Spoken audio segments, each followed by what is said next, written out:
Good afternoon, friends.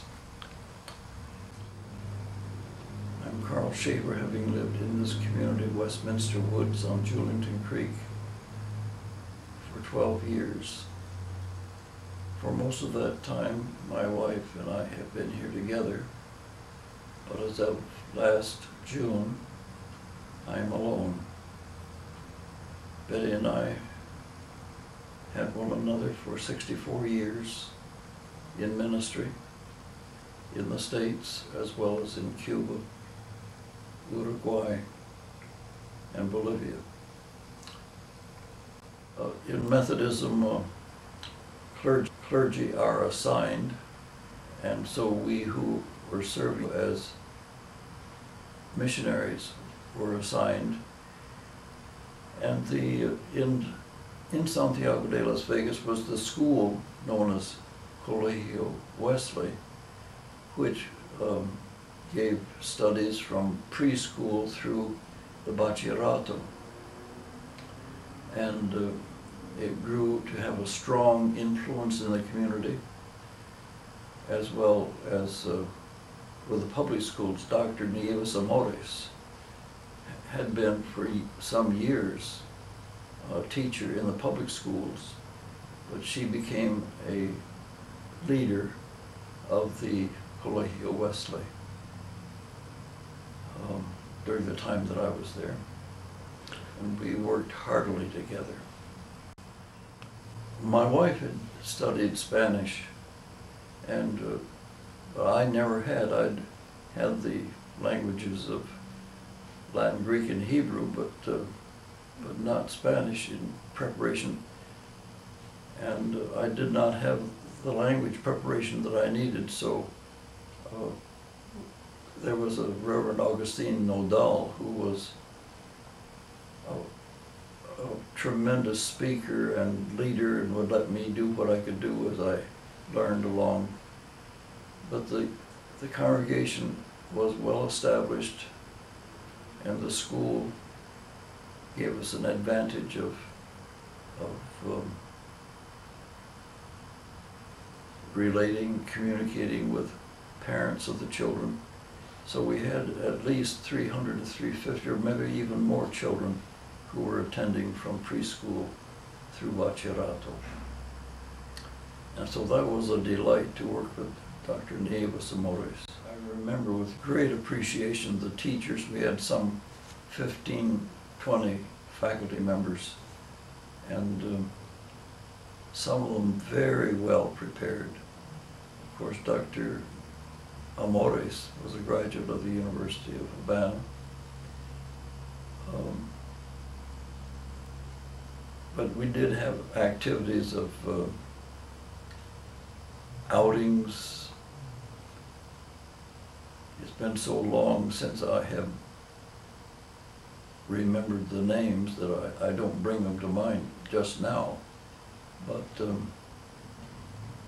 it was good to be in the homes of the people, parents of the children and youth.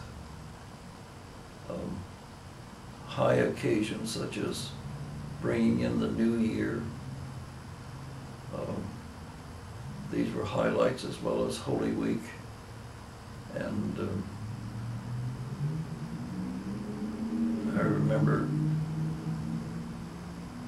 the beautiful experiences that we had in Rancho Grande, which was a very impoverished community of about 100 homes with one outlet for water back at that time. But we had some of those very humbled people coming to our services, as well as Dr. and Mrs.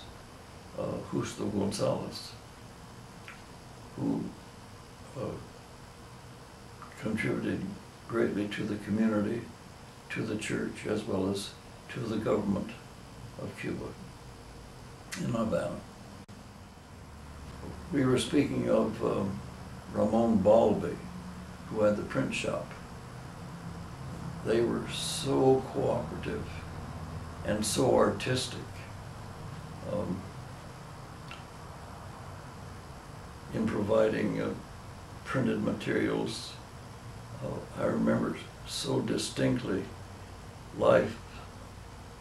life-size characters of the Holy Family placed on top of the parsonage, which adjoined the church, and with the creche and Mary and Joseph, and the whole Christmas scene was on top of the roof with music being played.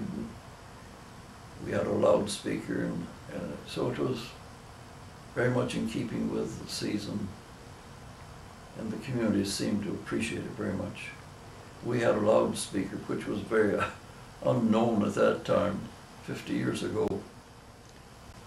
Christmas Eve was a highlight, and then serving one another grapes and sharing. It was a very meaningful experience. We being from the States, we carried some of our traditions, and they were very legitimate experiences of giving thanks as the scriptures admonish us to do.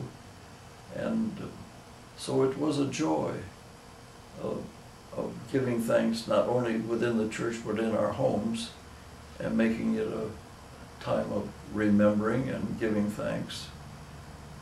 These special events of Holy Week, Christmas, Thanksgiving, Mother's Day, these were all special events which were not just for any ethnic group.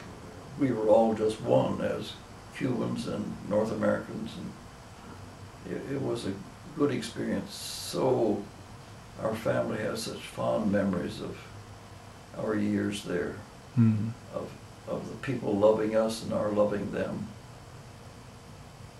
and of breaking down the walls of separation between the Catholic Church and the Protestant Church. We were happy that this unity was brought about, and to this day I'm grateful. Our family has such fond memories of our years there, of the people loving us and our loving them,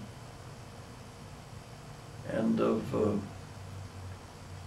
breaking down the walls of separation between the Catholic Church and the Protestant Church.